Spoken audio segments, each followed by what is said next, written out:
ये रात भी बाकी रातों जैसी ही शुरू हुई थी।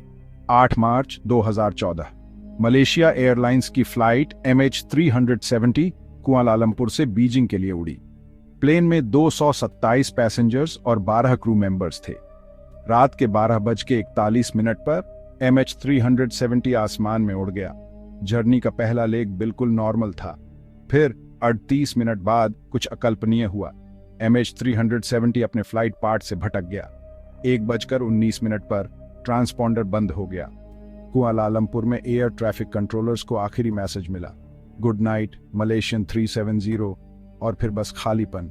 MH370 से किसी ने आखिरी बार यही सुना था। यह अचानक गायब होना पूरी दुनिया को हैरानी में डाल गया।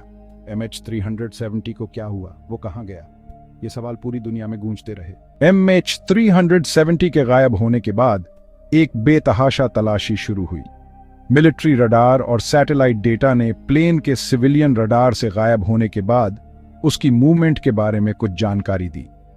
MH370 ने अचानक पश्चिम की ओर एक तेज मोड़ लिया था, अपने तय किए हुए रास्ते से बिल्कुल अलग।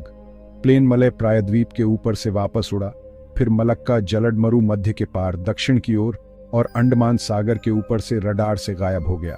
इस अजीबोगरीब फ्लाइट पाथ ने रहस्य को और गहरा कर दिया। MH370 इतना अजीबोगरीब रास्ता क्यों लेगा? क्या यह जानबूझकर किया गया था या कोई बड़ी तकनीकी खराबी थी? जांचकर्ता जवाबों के लिए बेताब होकर कम जानकारी को खंगालते रहे। MH370 का रहस्य समय के खिलाफ एक दौड़ बन गया था। हर गुजरते घंटे के साथ तलाशी का दायरा बढ़ता गया और बचे लोगों को खोजने की उम्मीद कम होती गई। MH370 की तलाश अपने पैमाने और जटिलता में अभूतपूर्व थी। दर्जनों देश इस प्रयास में शामिल हुए। जहाजों, विमानों और अत्याधुनिक पानी के नीचे खोज उपकरणों को तैनात किया गया।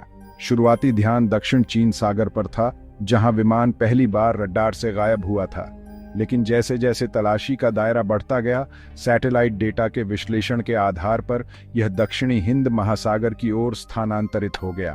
तलाशी क्षेत्र की विशालता और दुर्गमता ने भयानक चुनौतियां पेश कीं।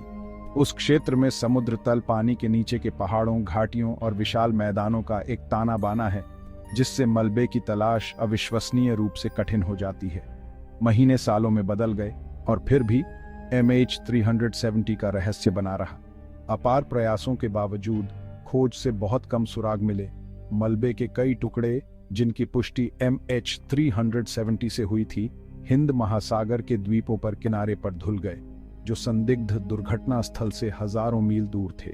इन टुकड़ों ने बहुत कम संकेत दिए, लेकिन विमान के अंतिम क्षणों के बारे में ठोस जवाब देने में विफल रहे। MH370 के लापता होने की कोई निश्चित व्याख्या न होने से अंतहीन अटकलों को बढ़ावा मिला। प्रशंसनीय से लेकर अजीबोगरीब तक के सिद्धांत जनता की कल्पना को मोहित करते हैं और उस भयावह रात को क्या हुआ था, इसके स्थायी रहस्य को उजागर करते हैं। जैसे जैसे हम और गहराई में जाते हैं, कई थ्योरीज और अटकलें सामने आती हैं। कुछ लोग टेक्निकल खराबी की बात करते हैं, तो कुछ लोग ज्यादा खतरनाक संभावनाओं की ओर इशारा करते हैं। क्या ये जानबूझकर की गई कोई हरकत हो सकती है, या हो सकता है, बस हो सकता है, घटनाओं का एक दुर्भाग्यपूर्ण सिलसिला? सच्चाई अभी भी पता नहीं है, लेकिन जवाबों की तलाश दुनिया को मोहित करती रहती है। मलेशिया एयरलाइंस फ्लाइट MH370 की कहानी सिर्फ एक रहस्य से कहीं बढ़कर है। यह मानवीय भावना की दृढ़ता और सच्चाई की अथक खोज का प्रमाण है। यात्रियों और चालक दल के परिवारों को उम्मीद है और विमानन उद्योग सीखना और विकसित होना जारी रखता है। MH370 की विरासत बनी हुई है, जो हमें कभी हार न मानने के महत्व की याद दिलाती है, चाहे खोज कितनी भी कठिन क्यों न हो।